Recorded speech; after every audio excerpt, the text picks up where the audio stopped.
Participante número 8 del Estado de México, Carlos Enrique Leiva López, participa con el tema las reformas constitucionales en México.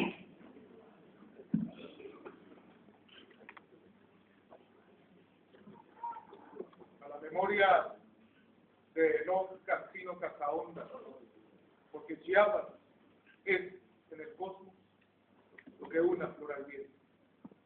Honorable jurado calificador, compañeros participantes, estimado auditor, hablar acerca de las reformas constitucionales en México, tendríamos que hablar primeramente sobre la situación teórica que da origen a las constituciones en el mundo. Y por ello quisiera referirme a la tesis de Lassalle, donde nos menciona que las constituciones son resultado de la correlación de fuerzas de los factores reales de poder.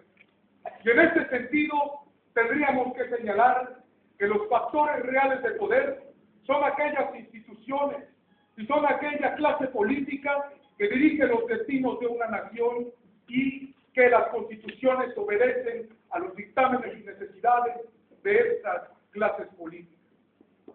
Sin embargo, la tesis poderosa del extraordinario Abbé Sieyès, cuando nos hablaba acerca de la revolución que se avecinaba para Francia en 1789, y nos hablaba acerca del tercer estado que se constituía por los trabajadores, por los obreros, por los campesinos. Y se preguntaba el Abbé Sieyès, ¿qué es el tercer estado? Nada. ¿Qué quiere ser el tercer estado? Todo. Y de esta manera es como podríamos comprender el origen, la génesis de por qué las constituciones actualmente en el mundo y por qué la Constitución mexicana. La primera constitución que dirigió los destinos de este país, podríamos encontrar la Constitución de Cádiz, que fue la primera ya que fue erigida cuando aún México pertenecía a España. Y en este sentido, una constitución de carácter liberal, que fue la Constitución de Cádiz, donde trataba de dar una monarquía parlamentaria. Sin embargo, el proceso revolucionario que se daría para 1810, que posteriormente se fuera transformando hasta el momento de alcanzar la independencia para 1824, podríamos señalar en ese momento la primera constitución totalmente mexicana. Si bien existía el precedente de la Constitución de 1814, esta jamás pudo llevarse a cabo a pesar del Congreso de Apatzingán. Sin embargo, esta es la Constitución de 1824, donde verdaderamente se legitiman los factores reales de poder que dieron origen a la independencia nacional. Para 1836, la lucha entre conservadores y liberales daría la posibilidad de que se dieran las 7 reglas constitucionales o las 7 leyes constitucionales. Estas establecían precisamente los dictámenes que daba en ese momento la parte vencedora, los conservadores y los centralistas, teniendo a Santana como presidente de la República. Leyes que eran en gran mayoría absurdas decisiones por parte de la élite política de ese momento. Pero fue hasta ese año glorioso, hasta cuando en 1857 todos los liberales, al lado del epónimo, del magnífico, del reformador, de Benito Juárez García, pudieron crear la constitución más avanzada en ese momento, la Constitución Liberal de 1857, la constitución que garantizaría por primera vez la libertad y la independencia de México en el sentido de que daba los dictámenes necesarios para separar la Iglesia y el Estado, en el momento en que hablaba acerca de la educación laica y gratuita, en el momento en que la Constitución de 1857 dictaminaría las leyes orgánicas de la componencia del Estado mexicano y la administración pública. Asimismo, señoras y señores, esta Constitución permitía la reelección. Fue en ese momento cuando un hombre, general vencedor de los ejércitos mexicanos en contra de los franceses, Porfirio Díaz Mori, a través del Plan de la Noria, buscaría luchar contra Benito Juárez, a quien consideraba un dictador, y posteriormente contra Lerdo de Tejada, con el lema sufragio efectivo, no reelección.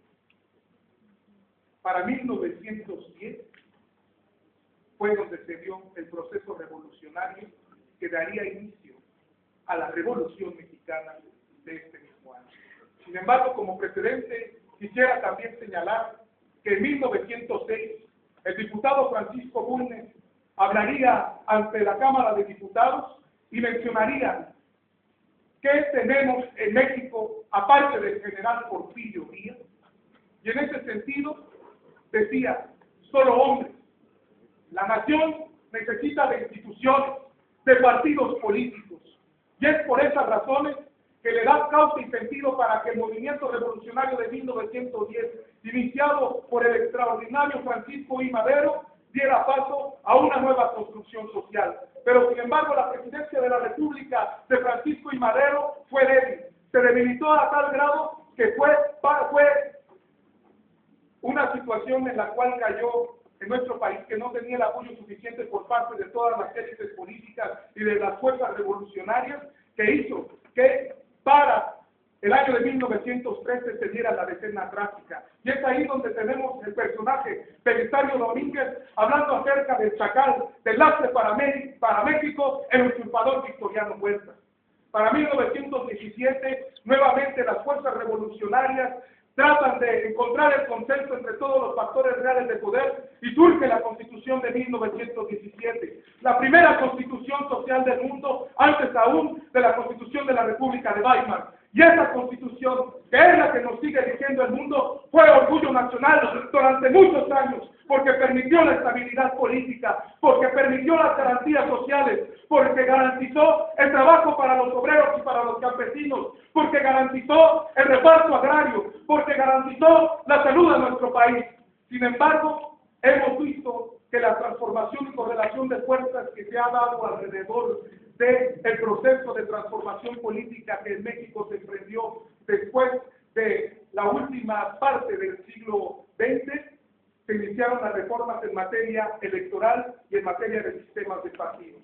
Estas, como ya señalaron anteriormente, fueron las reformas que se dieron al sistema electoral en 1977, donde cuando el partido hegemónico tenía una gran situación de una severa crisis económica, política y de legitimidad social, tuvo que dar paso al proceso de liberalización política que permitió que los partidos políticos pudieran ingresar a la órbita del poder y de esta manera entrar de lleno al tema de la democracia.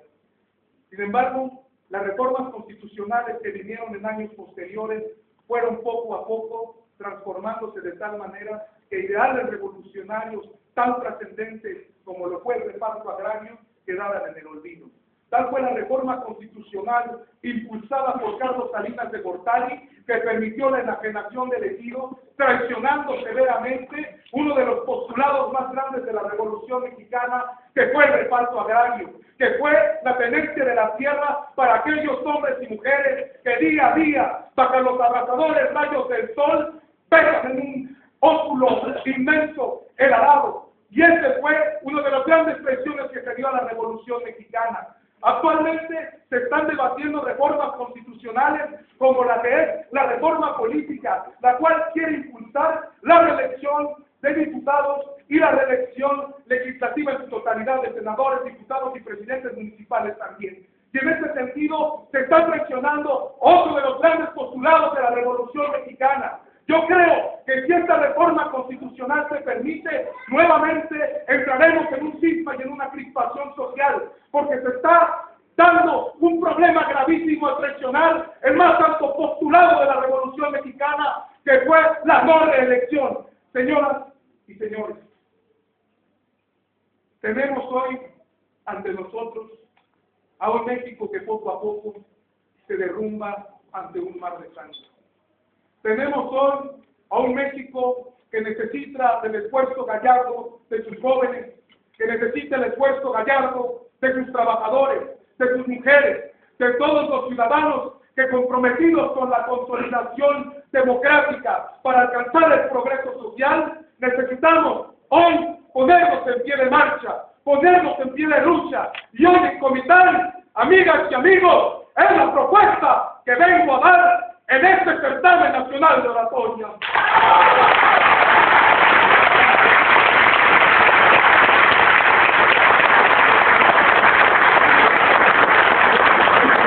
Llamamos al participante número 9, Vicente Rivera.